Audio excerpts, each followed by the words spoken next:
मोदी शपथ लेंगे, डोभाल इस्तीफा देंगे, कौन बनेगा भारत का नया एनएसए।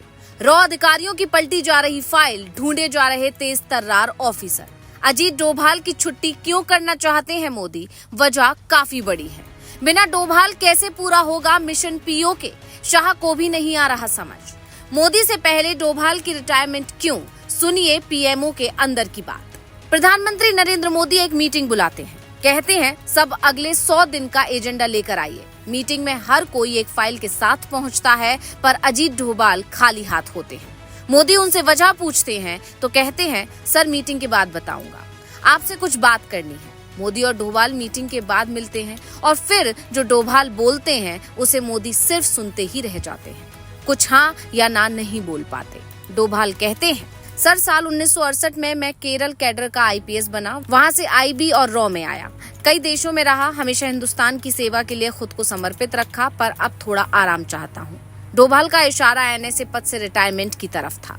पर मोदी के सामने सबसे बड़ा सवाल ये है कि अगर डोभाल रिटायर होते हैं तो फिर राष्ट्रीय सुरक्षा सलाहकार किसे बनाया जाए। सूत्र बताते हैं कि 5 नामों पर इसे लेकर चर्चा चल रही है। नए एनएसए को लेकर एक अप्रत्याशित फेरबदल भी देखने को मिल सकता है। मोदी सरकार के सबसे खास मौजूदा कैबिनेट मंत्री और पूर्व ब्यूरोक्रेट को भी ये पद सौंपा जा सकता है। वो 5 लोग कौन हैं जिन्हें डोभाल वाली कुर्सी मिल सकती है? सामंत गोयल। डोभाल के करीबी माने जाने वाले सामंत गोयल रॉ के चीफ रह चुके हैं। पन्नू वाले मामले में अभी अमेरिका ने सामंत गोयल का ही नाम लिया था। ये खुफिया मामलों के जानकार माने जाते हैं। दूसरे नंबर पर है 1981 बैच के पूर्व आईपीएस ऑफिसर अनिल धस्माना। ये रॉ के चीफ भी रह चुके हैं। उत्तराखंड से ताल्लुक रखने वाले अनिल धस्माना डोभाल की पसंद भी माने जाते हैं। तीसरे नंबर पर हैं 1998 बैच के आईपीएस तपन डेका, जिन्हें जून 2022 में आईबी का डायरेक्टर बनाया गया। जम्मू कश्मीर में शांति लाने में इनकी अहम भूमिका रही है। मोदी ने इनके कई ऑपरेशन की निगरानी की है, इसलिए ये मोदी की पसंद हो सकते हैं।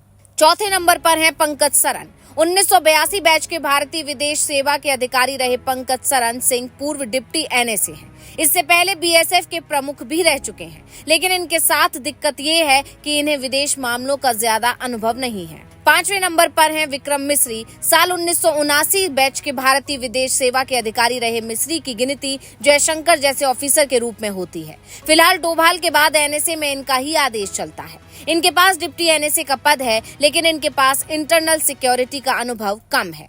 अब मोदी किसे नया एनएसए चुनते हैं, ये देखने वाली बात होगी। ये कमेटी का मामला है कि वो किसके नाम का प्रस्ताव सरकार तक भेजती है, पर डोभाल को इतनी आसानी से रिटायरमेंट मिलने की उम्मीद नजर नहीं आती।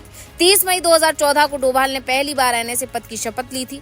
उसके बाद उन्हें 5 साल का सेवा विस्तार मिला और 31 मई 2024 को उनका कार्यकाल खत्म हो चुका है और अब नए एनएसए के नाम पर मोहर लगने की बारी आ चुकी है।